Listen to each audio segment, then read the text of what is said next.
Do you think you own the road? What is your problem? Hey, you seem unhappy. What's the matter? Well, I'm a bit baffled by what happened on my way here. At the traffic light, a car pulled up next to mine. The driver rolled down his window and started yelling at me. Don't you know how to drive? Do you think you own the road? What is your problem, stupid driver? Well, as I continued driving, I kept thinking to myself, what's wrong with our society these days? I didn't do anything wrong. Why did I run into such a weirdo early in the morning? I felt very annoyed. So when things like this happen, the concept Fa Shi taught us, the first thought and the second thought are not aware of each other. The second thought doesn't come in contact with the first thought, doesn't work at all. Why is that? If the first and second thoughts are not aware of each other is true, how could you have gotten into the argument with that person? Also, when Fa Shi asked me, why is that? How should I respond? Similarly, how could Fa Shi respond to my question given that the first thought and the second thought are not aware of each other? I think thoughts are actually connected and continuous, and they are all related. Otherwise, how could I have recalled the earlier incident? Remember the earlier analogy of the neon fan? There is actually only one dot. When the new dot appears, the previous one had already disappeared. But the persistence of vision or hearing makes us think that the earlier dot is still there, so we continue to interact with that earlier dot, which in fact had already disappeared. Let's take that angry comment, "What is your problem?" as an example. What is the first thought? Is the second, you're the third, and problem the fourth. When I say the second word is, the first word what had already disappeared from my mind. Otherwise, is can't emerge. When I say your, is had disappeared already. Otherwise, the next word, your, cannot emerge. When I say problem, your had disappeared already. Otherwise, problem cannot emerge. The four words, what, is, your, and problem, are actually not connected with one another. But our experience tells us that the previous sounds haven't disappeared. We feel they're connected and related, and that is how we are able to understand the sentence, what is your problem? Had the previous sound really disappeared, then we wouldn't be able to understand what other people are saying. Won't that make us look kind of dumb? You raised a great question. Let's analyze it a bit. We can examine it from two angles. Does disappearance make continuation impossible? Does disappearance mean not knowing? First, does disappearance make continuation impossible? Let's think in another way. Is disappearance a prerequisite for continuation? Let's take a music passage as an example. When we look at it, every note on the score occupies a distinct position. Even if the notes are played on different instruments simultaneously, they still occupy separate positions.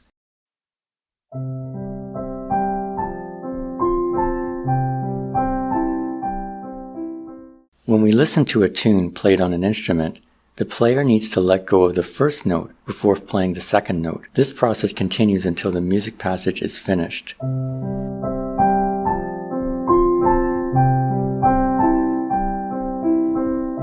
If all the notes in the passage overlap, how can they become a melody?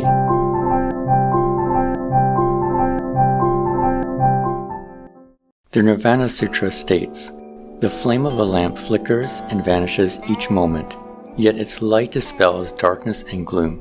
Thoughts, among other dharmas, are just like this.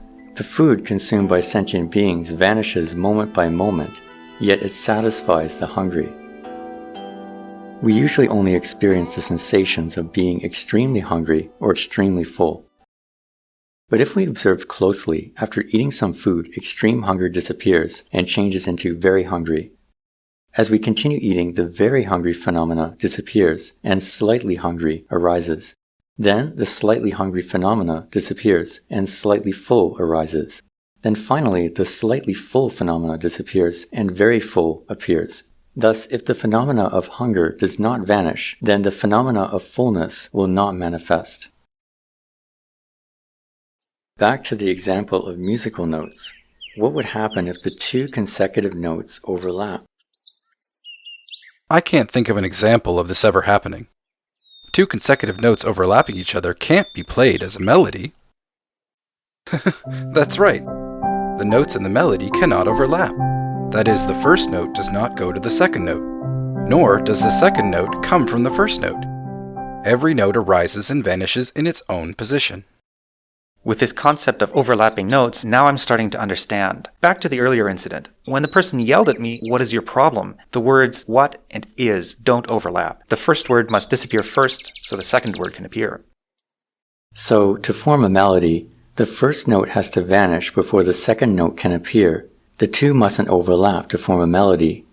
To form a melody, each key or string on an instrument can only produce one single note at a time. If there are accompanying parts or chords, then multiple notes are allowed to appear simultaneously. Even so, each note still only makes one sound and never gets confused with the others.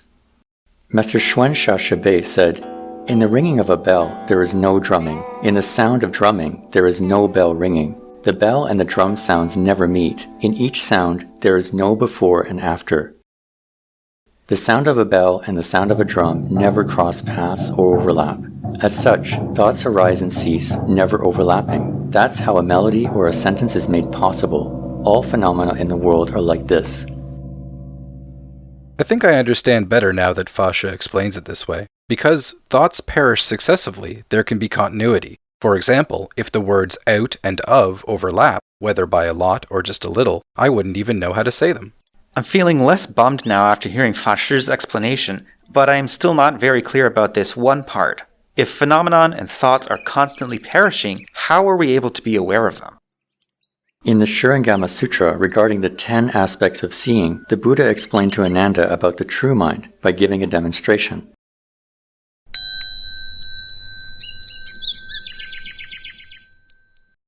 Did you hear it? Yes, I heard it. Did you hear it? No, I did not hear it. Did you hear it? Yes, I heard it. Again. Is there a sound? Yes, there's a sound. Is there a sound now? No, there's no sound. Whether there is a sound or there is no sound, you are aware of it in both cases, correct? Yes. In regards to how hearing works, if you can no longer hear when the sound disappears, your ability to hear would also disappear. If that's the case, how could you possibly hear again when the sound reappears? Whether there is a sound or no sound, the ability to hear does not exist one moment, then vanish the next. To put it plainly, you are able to hear both sound and no sound. The sound arises and perishes, but your ability to hear does not arise or perish. Now it should be easier to understand the example of what is your problem. What disappeared was the phenomena of sound. The causes and conditions of the moment came together to form what the causes and conditions of the next moment is. The causes and conditions of the moment after that, your, and finally, problem. The sounds in the phrase, "What is your problem?" arose and perished, but the ability to hear neither arises nor perishes. This is exactly why you can be aware of these 4 words. Fashi, I understand what you're saying, but in reality we just don't feel this way. We don't feel that thoughts had perished, and neither do we feel that painful things had perished. Moreover, they seem ever so vivid and real. That's why we are so afflicted. True, and that's exactly why we need to practice. Applying this understanding, we will discover how we constantly interact with our past throughout the day, even though the past is already gone.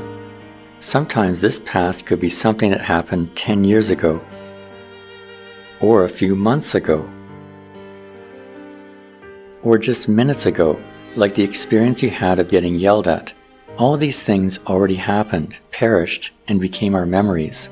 But when recalling these memories, we feel they represent those things and people at the time of the incident, whereas in fact, the past is already past. If you could recognize that those are merely memories, gradually you'll see that they are similar to dreams. Then you will naturally stop clinging so tightly to them.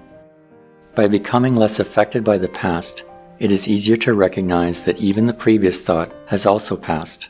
When Fashi explains it this way, the concept of no contact between the first and second thoughts becomes less abstract. It now seems feasible to put to practice in daily life. Learn to live in the present moment anytime and anywhere. Even when retrieving memories, we should know that they are brand new thoughts that arise at that moment. Indeed, this enables me to further understand what Shifu said. Every thought is brand new. But still, this is so different from our daily experience. In fact, it's entirely opposite from how we operate. This surely takes time and practice. That's right. There is no free lunch in the world. There is a Chan saying, "The fragrance of plum blossoms comes from bitter cold." As long as you have patience and perseverance and keep practicing, you'll eventually reap the fruit of your effort. Thank you, Fa Shi, for your patient explanation and encouragement. Ami Tuo. Ami Tofu.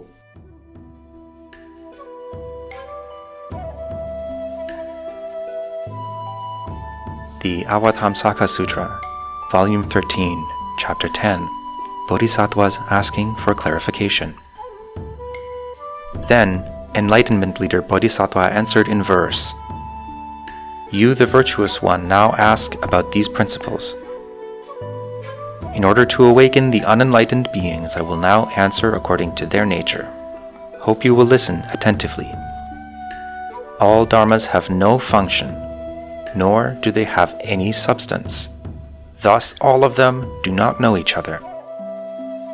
Resembling the water in a river with rapid torrents, running and gone, which do not know each other, all dharmas are also like this. Or as a tremendous blaze that flares into raging flames all at once, which do not know each other, so all dharmas are also like this. Or as continuous gusts of wind that blow and buffet every object they encounter, which do not know each other, so all dharmas are also like this. Or as the multitudes of earth elements that abide by relying on extensively changing causes, which do not know each other, so all dharmas are also like this.